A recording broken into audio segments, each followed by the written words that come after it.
Thank you for waking up with Happy Ass, where we come together to go on mind, body, and spirit so we can in turn go out and make the world a brighter and sweeter place to live for ourselves and for others.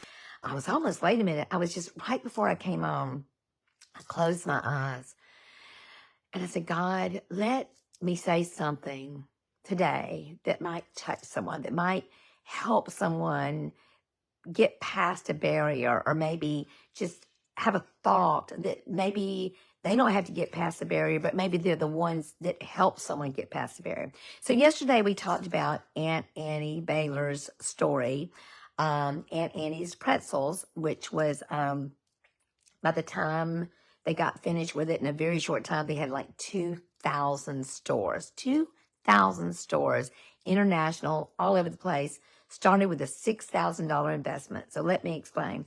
So we talked, if you didn't hear the first part of the story, please go back to part one, which was yesterday. And so I'm going to just give you a little synopsis.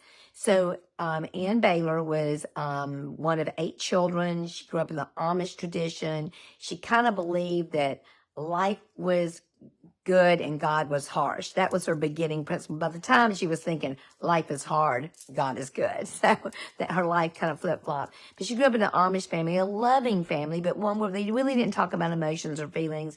They didn't express their emotions and feelings. And she learned through something tragic, just keep everything bottled up with trauma.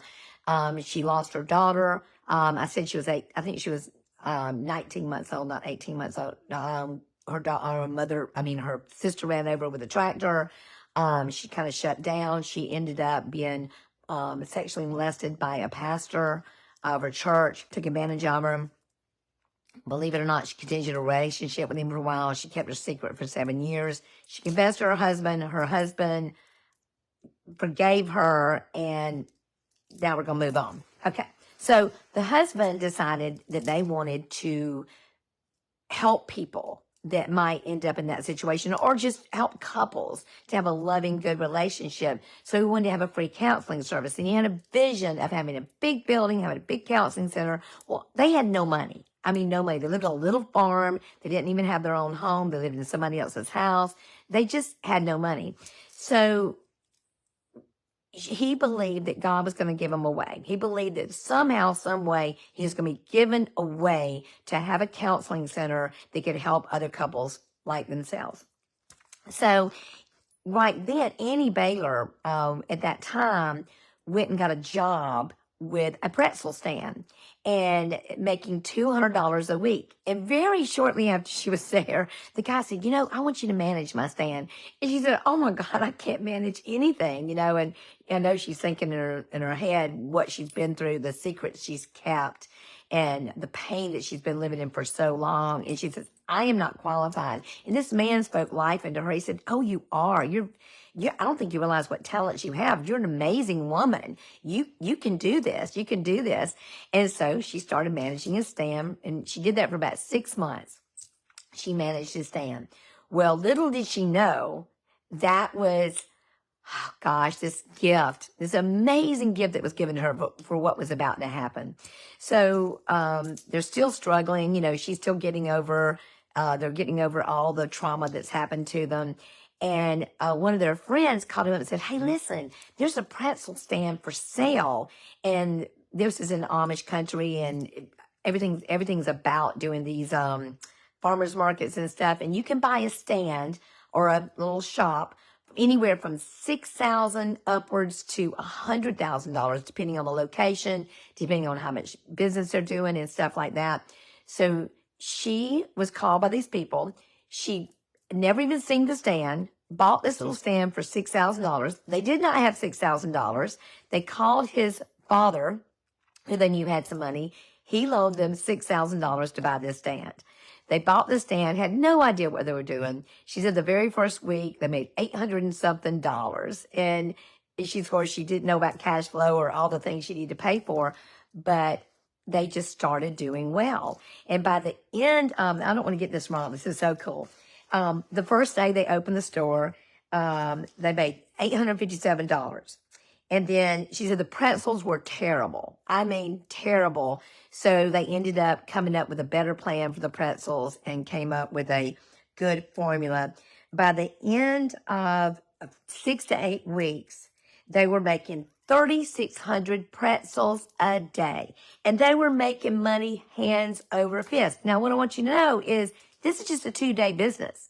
Friday and Saturdays is the only day that we've been doing this business. Okay. 2 days. Okay. And she said, what's so cool? She said, by the end of the first year, because they had made so much money, she was able to give away $50,000 to people that needed it. And she said that her vision, his vision, her husband, was crystal clear,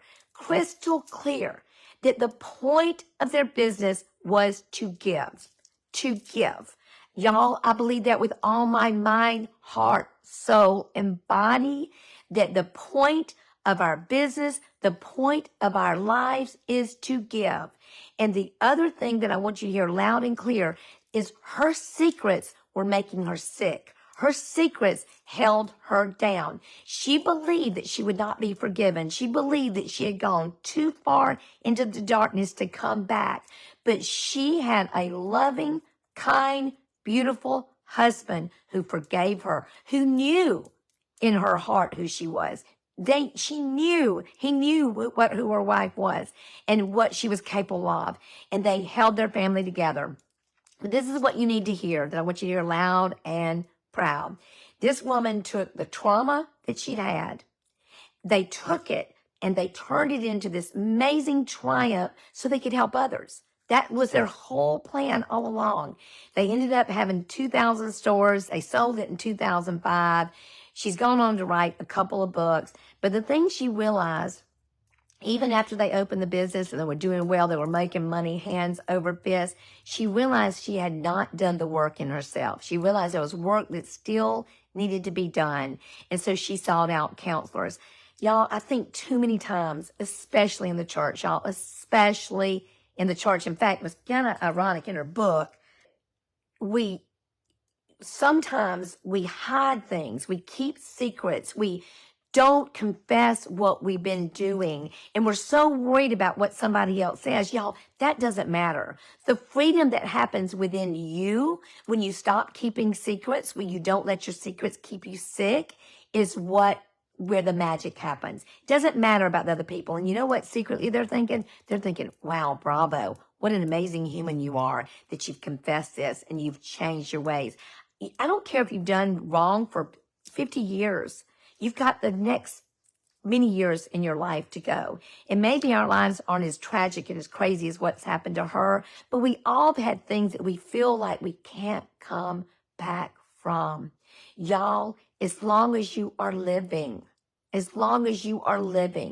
you can come back. There's always that one somebody who's going to listen to you and believe in you. And this is the cool thing, y'all.